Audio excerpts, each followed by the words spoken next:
Welcome back to Expand the Visual. I'm Jordan Taylor, author of How to Wash Your Brain, wrote Learning Secrets for Homeschool, High School, and Beyond. And what I'm doing right now is putting an end cap on this video series of tips to help you learn during this pandemic.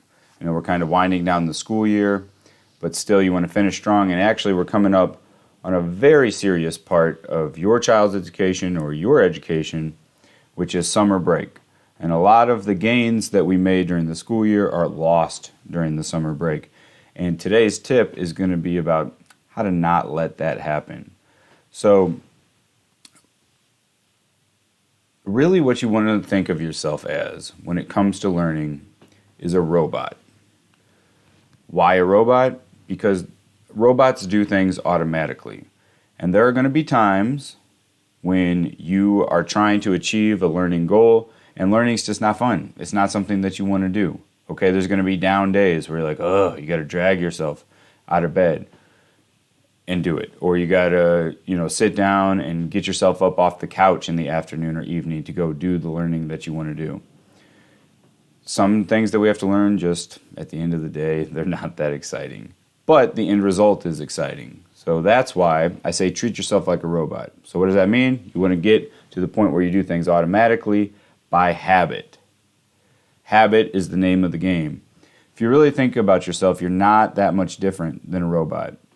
You might have something different for dinner every night, but chances that you have it in the same location or same few locations, that's probably pretty high. And if you could zoom out far enough, you would see that you probably eat the same types of foods. And if you really analyze your habits, your eating habits, you would see that there is a pattern to it. Your whole life is like this. If you are, find yourself calling up a friend, this is probably a friend that's in your top 10 friends. This is a pattern, it's habits. I could go on and on, but you really need to start analyzing your life as just a series of habits. Okay, so when it comes to learning, that's just another habit. You want to insert it in the timeline of your life or the pattern of your life to where this habit, this learning keeps happening over and over again automatically. The automatic part is tricky though. Many people want to start new habits, new routines. They get very excited around, say, January 1st. We all know that people are real gung-ho. They run out there. They want to have some new kind of habit to conform to their resolution for the new year. And then about mid-January or mid-February, you see the gyms empty of people. And it's like March, oh, I can have my gym back. All the New Year's resolution people are gone. Well, we don't want you to be one of those people when it comes to learning. If you make a resolution to have a learning habit, I want you to be able to stick with it. So there's two main ways that you're going to do that, and they both have to do with a very important principle called association. If you take two things and they happen at the same time, it doesn't matter how different they are, they will get associated in your brain and form kind of like a habit or a routine. You have probably done this a lot, but you didn't realize you were doing it. It goes back to the classic example of Pavlov's dog, where food on the one hand and the sound of a bell were associated together. Every time the bell rang, the dog would start drooling because the food and the bell were associated. You say, that's a dog, I'm no different. Or I'm different, I'm a human. No, you're no different, okay? You need to start thinking of yourself like this. It's the key. If you are someone who sits down and snacks while you watch TV, the very act of sitting down to watch TV will make you feel hungry. And you will think, oh, I sat down and I'm hungry. No, you're hungry because you sat down, because you have associated snacking with TV consumption over and over and over again until you are like that dog, but instead of a bell, it is the sight of Netflix coming up on the screen. So, now that we know that you are kind of like a dog and that you operate with association, we want to take whatever you're learning and associate it with one of two things. First, time of day. This is very powerful. So if you do something as soon as you wake up, then the very act of waking up becomes associated with your learning. Let's say you're going to work on a big essay that you're trying to digest, and this is part of your learning process. If you do that first thing when you wake up, it's going to become a habit. And then writing for learning will become a habit. All right, maybe you study flashcards. If you do this at lunchtime, every time it's lunch and I break out my lunch to eat it, I also study flashcards right after it. The act of eating lunch will become associated with that. Or maybe you do something when you very first get home. If you do it the second you get home, that's great. Another way to tie in your learning is with kind of a nighttime activity like brushing your teeth. If you brush your teeth and then the last thing you do is study a little bit or read a book that you're trying to catch up on before you go to sleep, once you start brushing your teeth, boom, your brain says, hey, it's learning time, and you're more apt to do that automatically. So associating your learning with an event that's in your schedule, that's a great way to go. But I have a trickier way.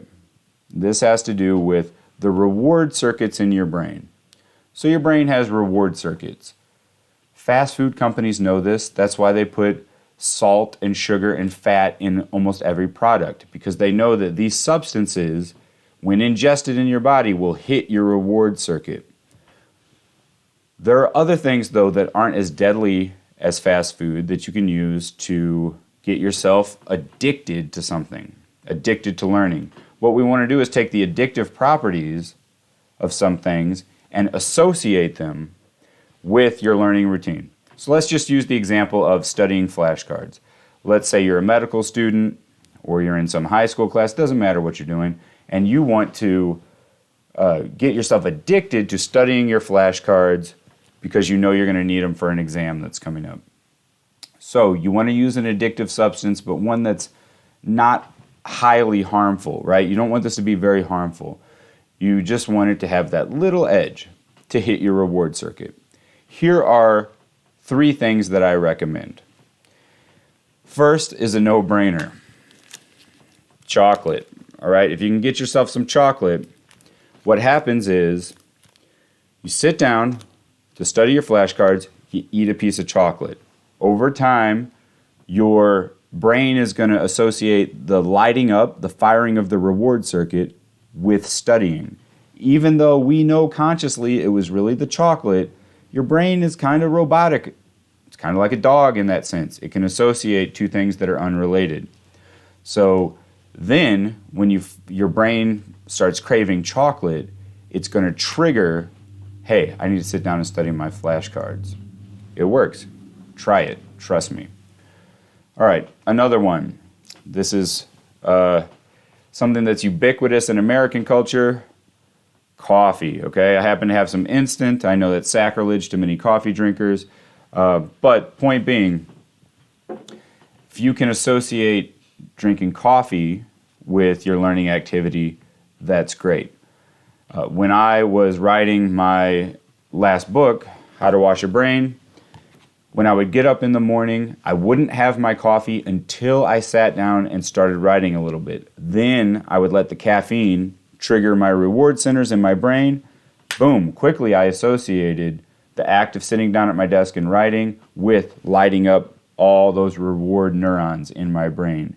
And what that ended up doing was when I woke up in the morning, I was eager. My body was, get to the desk because it associated sitting down with that hit of caffeine. So that's a great way.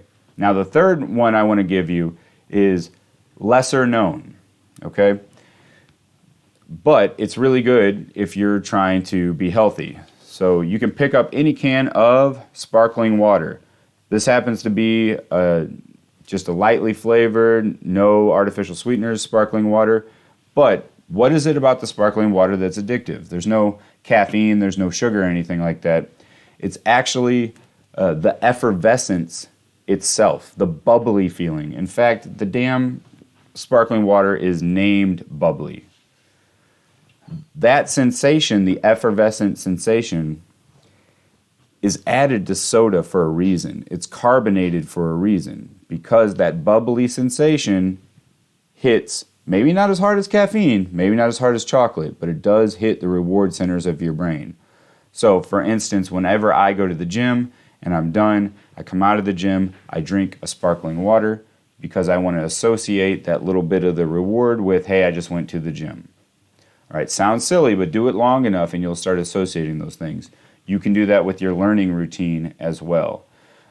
If you start looking for these kind of things that hit your reward center, you'll start to find them all over. The mint or menthol taste, that's a big one. They put that in a lot of products for a reason. I heard they're trying to ban menthol cigarettes. Well, the menthol wasn't in there just for no reason. It makes it a little bit more addictive. So if you can get minty things, that minty taste lights up your brain's reward circuit. Just start looking at all the products that you can't get enough of. There's something in there that's addicting you. Why don't you get yourself addicted to learning? So that's your tip for today.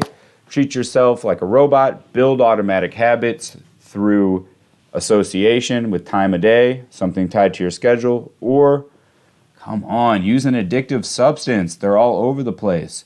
You might as well be your own pusher, man, and push learning on yourself.